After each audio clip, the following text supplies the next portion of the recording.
Hello friends, नमस्कार, जय हिंद, जय भारत। कैसे हो आप सब? उम्मीद करता हूँ दोस्तों आप सभी लोग अच्छे होंगे, मस्त होंगे। तो दोस्तों हमने नई वाली ज्योग्राफी स्टार्ट कर रखी थी। इसमें अपने परिचय कंप्लीट हो गया है दोस्तों। आपने भौतिक प्रदेश राजस्थान की स्टार्ट किए हैं। तो भौतिक प्रदेश में हमारा एक भौतिक प्रदेश कंप्लीट हो गया है, वो है पश्चिम का रेतीला मरुस्थल। वो भौतिक प्रदेश अपना कंप्लीट हो गया है। आज हम दूसरा भौतिक प्रदेश अपना स्टार्ट करेंगे, अरावली पर्वतीय प्रदेश। यानी कि अरावली की संपूर्ण जानकारी हम इस वीडियो के माध्यम से बताएंगे आपको। तो दोस्तों राजस्थान में हम अरावली के क्षेत्रफल की बात करें तो क्षेत्रफल अपना है 9%। राजस्थान में जनसंख्या यहाँ पर 10% निवास करती है। औसत वर्षा यहाँ 40 से 60 सेंटीमीटर होती है। अवशेष की हम बात करें तो ये दोस्तों गोंडवाना लैंड का अवशेष है। उत्पत्ति इसकी प्री कैम्ब्रियन कल्प में हुई, यानी कि 60 करोड़ वर्ष पूर्व। अरावली विश्व की सबसे पुरानी वलित पर्वतमाला। ये आपको ध्यान रखना है दोस्तों, कभी कभार क्वेश्चन पुटअप हो जाता है यहाँ से कि सबसे पुरानी व वलित पर्वतमाला कौन सी है, तो ये अरावली है। अभी इसकी राजस्थान में अक्षांशीय और देशांतरीय विस्तार की हम बात करें तो दोस्तों 23 डिग्री 20 मिनट से 28 डिग्री 20 मिनट उत्तरी अक्षांश है, और 72 डिग्री 10 मिनट से 77 डिग्री पूर्व देशांतर है दोस्तों। ये दोस्तों अक्षांशीय और देशांतरीय विस्तार हो गया, आप अच्छी तरीके से देख लीजिएगा। अब हम आगे बढ़ते हैं। अब दोस्तों हम अरावली के विस्तार की हम बात कर लेते हैं कि कहाँ कहाँ तक ये फैली हुई है और राजस्थान में कहाँ कहाँ फैली हुई है, ये हम बात कर लेते हैं दोस्तों। तो शुरुआत होती है इसकी दोस्तों गिरनार की पहाड़ियाँ, खेर ब्रह्मा स्थान है और पालनपुर जिला है गुजरात का। यहाँ से तो दोस्तों इसकी शुरुआत होती है। अपने राजस्थान में माउंट आबू सिरोही से ये प्रवेश करती है। माउंट आबू सिरोही के बाद ये उदयपुर, ब्यावर, हरियाणा और आगे दिल्ली तक चला जाता है। दिल्ली में ये कहाँ तक फैली हुई है ये हम बात कर लेते हैं। तो इसका अंत हो जाता है दोस्तों दिल्ली में रायसीना की पहाड़ियाँ। दिल्ली में रायसीना की पहाड़ियाँ जहाँ राष्ट्रपति भवन बना हुआ है वहाँ पर इसका अंत हो जाता है, यानी कि ये गुजरात से दिल्ली तक फैली हुई है। ये आपको ध्यान रखना है दोस्तों, अरावली पर्वतमाला। अब हम बात कर लेते हैं दोस्तों कि राजस्थान में अरावली पर्वतमाला की क्या स्थिति है। तो राजस्थान में अरावली पर्वतमाला को दोस्तों 3 भागों में बांटा गया है। पहला है उत्तरी अरावली, दूसरा मध्य अरावली और तीसरा दक्षिणी अरावली, जो आपको नहीं दिख रहा नीचे। अभी मैं स्क्रॉल करूंगा तब बाद में दिखाई देगा दक्षिणी अरावली, ठीक है। तो सबसे पहले तो हम बात कर लेते हैं दोस्तों उत्तरी अरावली की। तो उत्तरी अरावली में जिले दोस्तों सीकर, झुंझुनू, नीमका थाना, अलवर, खेरतल, तिजारा, जयपुर शहर, जयपुर ग्रामीण दोनों आते हैं इसमें, दूदू, कोटपुतली रोड और दौसा, ये दोस्तों इनमें जिले आते हैं। और उत्तरी अरावली की सबसे ऊंची चोटी की हम बात करें वो है रघुनाथगढ़, ठीक है। रघुनाथगढ़ सीकर में है। अब हम बात कर लेते हैं दोस्तों मध्य अरावली की। मध्य अरावली में दोस्तों जिले आते हैं अजमेर, ब्यावर और केकड़ी, 3 जिले आते हैं। और इसकी जो सबसे ऊंची चोटी है मध्य अरावली की वो है मोराइजी या टोडगढ़, जो कि ब्यावर में है। इसकी ऊंचाई है 934 मीटर। दूसरी दोस्तों सबसे ऊंची चोटी है तारागढ़। तारागढ़ दोस्तों अजमेर में है, 837 मीटर इसकी ऊंचाई है। ये दोस्तों हुई बात उत्तरी अरावली और मध्य अरावली की बात। अब हम बात कर लेते हैं दोस्तों दक्षिणी अरावली की। दक्षिण अरावली में जिले आते हैं सिरोही, उदयपुर, सलूम्बर, राजसमंद, भीलवाड़ा, शाहपुरा, चित्तौड़गढ़, प्रतापगढ़, दक्षिणी जालोर, दक्षिणी सांचौर, ये दोस्तों दक्षिणी अरावली में जिले आते हैं, ये आपको याद रखना है। और इसकी दक्षिणी अरावली की दोस्तों सबसे ऊंची चोटी की हम बात करें तो वह गुरुशिखर। गुरुशिखर सिरोही में है, 1722 मीटर इसकी ऊंचाई है। दूसरी दक्षिणी अरावली की दूसरी ऊंची चोटी की हम बात करें तो वो है शेर। शेर दोस्तों सिरोही में है, 1597 मीटर इसकी ऊंचाई है। तीसरी दोस्तों देलवाड़ा, ये भी सिरोही में है, 1442 मीटर इसकी ऊंचाई है। ये दोस्तों आप ध्यान रखना, अरावली की एक ही मैप के माध्यम से आपको संपूर्ण जानकारी यहाँ पे प्राप्त हो चुकी है दोस्तों, इसको याद कर लेना है, देख लेना। अब हम बात कर लेते हैं दोस्तों अरावली पर्वतमाला की कुछ विशेषताओं के बारे में। मेन विशेषताएं हैं, यहाँ से भी कभी कभार क्वेश्चन पुटअप हो सकता है। वैसे में क्वेश्चन आ सकता है कि निम्न में से कौन सी विशेषता अरावली पर्वतमाला की नहीं है, तो इस प्रकार के क्वेश्चन भी यहाँ से आ सकते हैं। तो हम देख लेते हैं। अरावली पर्वतमाला का विस्तार दक्षिण पश्चिम से उत्तर पूर्व की ओर है, यानी कि ये अपना राजस्थान है दोस्तों।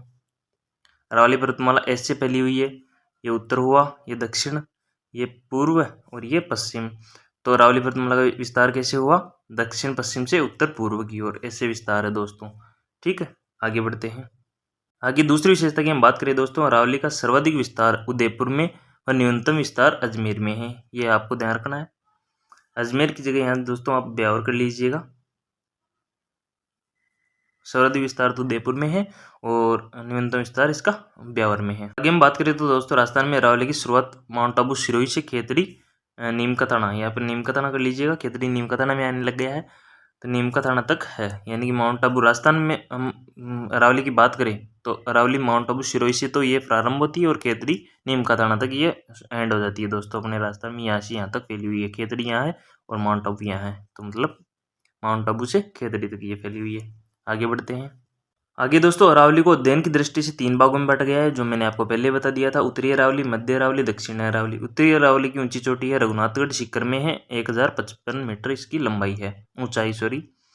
और इसकी मध्य अरावली की सबसे ऊंची चोटी है गोरमजी या मोराई या टोडगढ़। तीनों की एक ही नाम है दोस्तों, एक ही चोटी के नाम है। ये अजमेर में है, 933 किलोमीटर है। और दक्षिण अरावली की सबसे ऊंची चोटी गुरु शिखर सिरोही में है, 1722 मीटर की है दोस्तों। गुरु शिखर राजस्थान और अरावली की सबसे ऊंची चोटी है। गुरु शिखर को कर्नल टोड ने संतों का शिखर कहा है, ये आपको ध्यान रखना है, बहुत ही इंपॉर्टेंट फैक्ट है। संतों का शिखर किसे कहा है तो गुरु शिखर को कहा है। किसने कहा है तो कर्नल टोड ने कहा है दोस्तों। आबू पर्वत को इन्होंने क्या कहा, हिंदू ओल्पस कहा। इन्होंने दोस्तों कर्नल जेम्स टोड ने ही आबू पर्वत को हिंदू ओल्पस कहा, यह भी आपको ध्यान रखना है। आगे विशेषताओं में बात करें दोस्तों तो अरावली थार के मरुस्थल को पूर्व में बढ़ने से रोकती है। विशेषताओं में दोस्तों राजस्थान में अधिकांश नदियां का उद्गम अरावली पर्वतमाला से होता है, यह आपको पता है। अरावली पर्वतमाला की तुलना यूएसए के अपलेशियन पर्वत से की गई है। अरावली के समकक्ष भारत में नन्नामलाई पर्वत श्रेणी, ये आंध्र प्रदेश में है दोस्तों। तो अरावली के समकक्ष जो भारत में पर्वत श्रेणी है वो नन्नामलाई है। एक दोस्तों इंपॉर्टेंट फैक्ट है कि राजस्थान में प्री कैम्ब्रियन चट्टानों का आधारभूत वर्णन है, वो किन्होंने किया तो एम हेरोन ने किया। कब किया, 1936 से 1953 के मध्य, ये आपको याद रखना है, बहुत ही इंपॉर्टेंट फैक्ट है। आगे बढ़ते हैं। आगे हम विशेषताओं में बात करें तो अरावली जल विभाजक पर्वतमाला है, जो राजस्थान के अरब सागर व बंगाली खाड़ी के अपवाह तंत्र को अलग करती है, जैसे लूणी व बनास के बीच।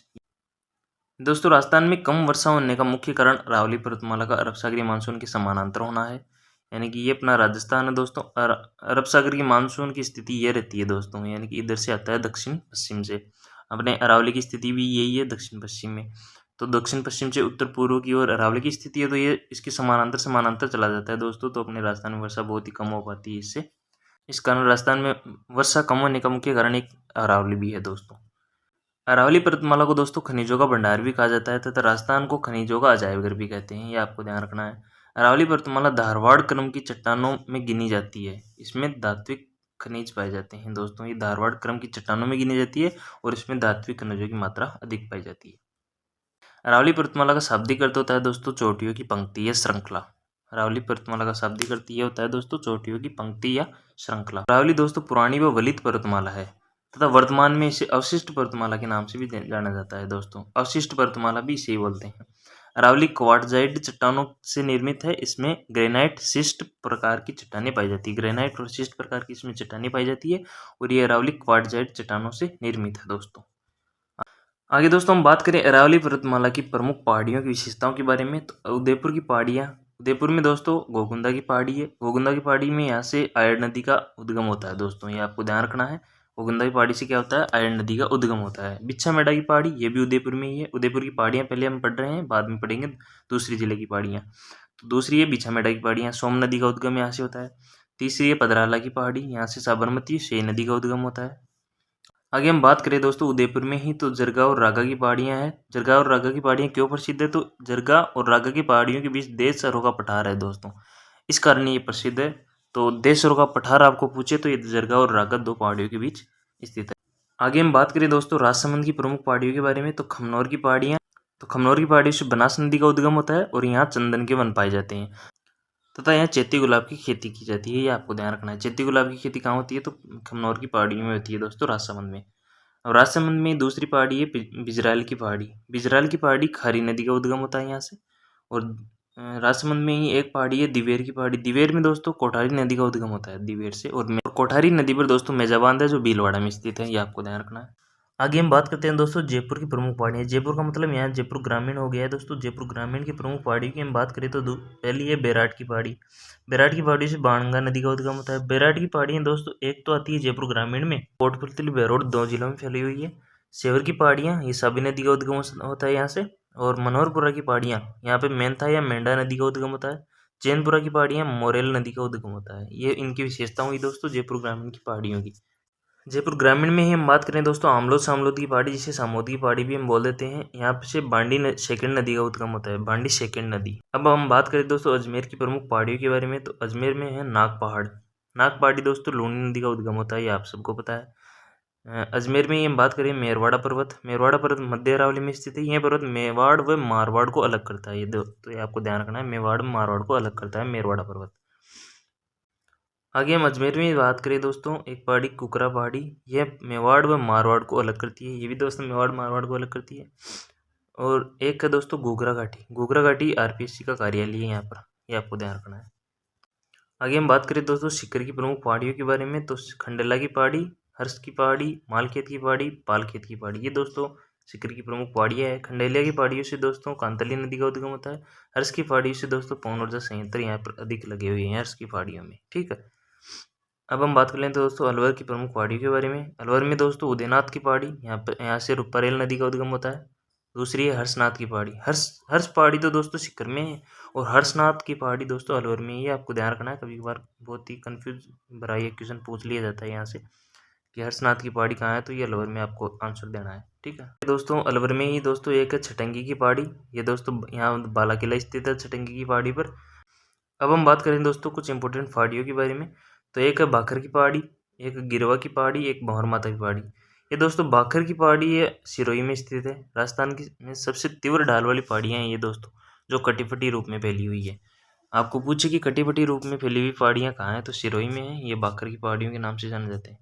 ये इनकी विशेषता हो गई दोस्तों। दूसरी है गिरवा की पहाड़ी। गिरवा पहाड़ी उदयपुर में है दोस्तों। ये तस्तरी नुमा पहाड़ियाँ हैं। किस प्रकार तस्तरी नुमा ये पहाड़ियाँ हैं, इनकी विशेषता ये है। और भंवर माता की पहाड़ी दोस्तों प्रतापगढ़ में है, जहाँ से जाखम नदी का उद्गम होता है। ये आपको ध्यान रखना है। ये इंपॉर्टेंट पहाड़ियाँ हो गई अरावली की, ठीक है। अब हम आगे बढ़ते हैं। आगे हम बात करें दोस्तों अरावली पर्वतमाला के प्रमुख पठार कौन कौन से हैं, तो सिरोही में दोस्तों हैं 2 पठार, उड़िया का पठार और राबू का पठार। बोराट का पठार दोस्तों राजसमंद और उदयपुर के बीच स्थित है, ठीक है। पिंडमांड का पठार राजसमंद में है। उदयपुर में दोस्तों 3 पठार है, लसाड़िया, गोगुंदा और देसरो का पठार। मैसा का पठार दोस्तों चित्तौड़गढ़ में है। भीलवाड़ा और चित्तौड़गढ़ के बीच में दोस्तों उपरमाल का पठार। अलवर में है दोस्तों कांकड़बाड़ी या क्रास्टा का पठार। इनको हम डिटेल से पढ़ते हैं नीचे, ठीक है। ये आपको मैप के माध्यम से अब इनकी स्थिति जान लीजिएगा। अब दोस्तों हम इन पठारों की एक एक करके विशेषता हम जानेंगे। सभी को हम डिटेल से पढ़ेंगे। जिनकी विशेषता होगी उन सभी की विशेषता हम पढ़ेंगे, और जिनकी विशेषता नहीं होगी तो उनकी जिले की स्थिति जान लेंगे, ठीक है। तो फर्स्ट है हमारा उड़िया का पठार। उड़िया का पठार दोस्तों सिरोही में है। यह राजस्थान का सबसे ऊंचा पठार है। ये इनकी विशेषता है। ऊंचाई दोस्तों इसकी 1360 मीटर है, ये आपको ध्यान रखना है। दूसरा आबू का पठार। आबू का पठार सिरोही में है। ऊंचाई इसकी 1200 मीटर है। राजस्थान का दूसरा सबसे ऊंचा पठार है दोस्तों ये। तीसरे पठार की हम बात करें बोराट का पठार। यह पठार कुंभलगढ़, राजसमंद व गोगुंदा उदयपुर के मध्य स्थित है। ऊंचाई इसकी 835 मीटर है, ठीक है। आगे हम बात करें दोस्तों लसाड़िया का पठार। लसाड़ी का पठार पहले उदयपुर में आता था, अब सलूम्बर में आने लग गया है, क्योंकि सलूम्बर नया जिला बन गया है दोस्तों। अब दोस्तों गोगुंदा का पठार। गोगुंदा का पठार उदयपुर में है। देसरो का पठार, ये मैंने आपको बता दिया, जरगा और रागा पहाड़ियों के बीच स्थित है उदयपुर में, ठीक है। जरगा और रागा पहाड़ियों के बीच स्थित है। इस पठार के आसपास दोस्तों सघन वनों का विकास हो गया है। इस कारण दोस्तों यह पठार हमेशा हरा भरा रहता है, ये आपको ध्यान रखना है। आगे हम बात करें दोस्तों मेसा का पठार। मेसा का पठार दोस्तों चित्तौड़गढ़ में है। ऊंचाई इसकी 420 मीटर है। इस पठार पर दोस्तों चित्तौड़गढ़ का किला बना हुआ है। मनदेसरा का पठार। मनदेसरा का पठार दोस्तों बेसरोडगढ़ चित्तौड़गढ़ में है। उपरमाल का पठार। यह पठार बिजोलिया, भीलवाड़ा और बेसरोडगढ़ चित्तौड़गढ़ के मध्य स्थित है। राजस्थान में स्थित उपरमाल का पठार मालवा के पठार का हिस्सा है दोस्तों। मालवा का पठार दोस्तों एमपी में है। तो राजस्थान में जो उपरमाल का पठार है वो मालवा के पठार का हिस्सा है, ये माना जाता है दोस्तों। आगे हम बात करें दोस्तों कांकनबाड़ी या क्रास्टा का पठार। ये दोस्तों पठार अलवर में है। इस पठार पर दोस्तों कांकनबाड़ी का किला स्थित है, जिसमें दोस्तों औरंगजेब ने दारा सिकों को कैद करके रखा था, ये आपको ध्यान रखना है। अब दोस्तों हम बात करें भोमट का पठार। भोमट का पठार दोस्तों सिरोही, उदयपुर, डूंगरपुर, बांसवाड़ा और सलूम्बर, इसमें और ऐड कर लीजिएगा। इन जिलों में ये पड़ता है दोस्तों, इसका विस्तार इन जिलों में है। इस पठार का अधिकांश भाग दोस्तों उदयपुर जिले में आता है, ये आपको ध्यान रखना है। अब दोस्तों पिंडमांड का पठार। पिंडमांड का पठार दोस्तों राजसमंद में है। और पिंडमांड का मैदान की हम बात करें तो राजसमंद और पाली के मध्य स्थित है दोस्तों पिंडमांड का मैदान, ठीक है। आगे दोस्तों अरावली पर्वतमाला के प्रमुख दर्रे या नालों की हम बात करते हैं। नाल या दर्रे इन्हीं को बोलते हैं दोस्तों, दर्रों को ही नाल बोल देते हैं। तो केवड़ा की नाल दोस्तों उदयपुर में है। फुलवारी की नाल या दर्रा उदयपुर में है। हाथी नाल भी उदयपुर में है और ये उदयपुर से सिरोही को जोड़ता है दोस्तों ये दर्रा। कामली घाट या खामली घाट इसे बोल देते हैं, ये राजसमंद में है। यह उदयपुर, राजसमंद व पाली को जोड़ता है दोस्तों, यानी कि मावली जंक्शन से मारवाड़ जंक्शन को जोड़ता है। ये आपको आगे हम बात करें दोस्तों गोरम घाट दोस्तों राजसमंद में है, राजसमंद व पाली में दोनों में है। ये पाली राजसमंद उदयपुर को जोड़ता है दोस्तों। अब हम बात करें सोमेश्वर दर्रा पाली में है, ये पाली से राजसमंद को जोड़ता है। बड़दर्रा दोस्तों ब्यावर में है, ये पाली से अजमेर को जोड़ता है। शिवपुरी दर्रा दोस्तों अजमेर में है। ठीक है। सुर्राघाट दर्रा, अरनिया दर्रा, परवेरिया दर्रा, ये तीनों दर्रे दोस्तों अजमेर में ही है। देशूरी की नाल पाली में है, यहाँ से सुगड़ी नदी का उद्गम होता है देशूरी की नाल से। हाथीगुड़ा की नाल दोस्तों राजसमंद में है। सांबर नाल ये जयपुर ग्रामीण में स्थित है, ये आपको ध्यान रखना है। ये हो गए अपने मेन दर्रे। तो दोस्तों ये कार्यक्रम 1 अप्रैल 1992 से शुरू होकर 31 मार्च 2000 तक चलाया गया था। यह कार्यक्रम जापान देश की OECF कंपनी द्वारा चलाया गया था दोस्तों। इसमें राजस्थान के 10 जिलों को शामिल किया गया है दोस्तों। कौन कौन से जिले हैं? सिरोही, उदयपुर, पाली, बांसवाड़ा, चित्तौड़गढ़, दौसा, अलवर, जयपुर, झुंझुनू, नागौर। ये दोस्तों पुराने जिलों के अनुसार था, मैंने आपको बता दिया। उम्मीद करता हूँ दोस्तों आपको यहाँ तक बातें अच्छी लगी हो तो वीडियो को लाइक कीजिएगा, शेयर कीजिएगा। अरावली पर्वत हमारा कंप्लीट हो चुका है, आगे हम पूरी मैदान और हाड़ौती प्रदेश की बात करेंगे। ठीक है, नेक्स्ट वीडियो में। जय हिंद, जय भारत।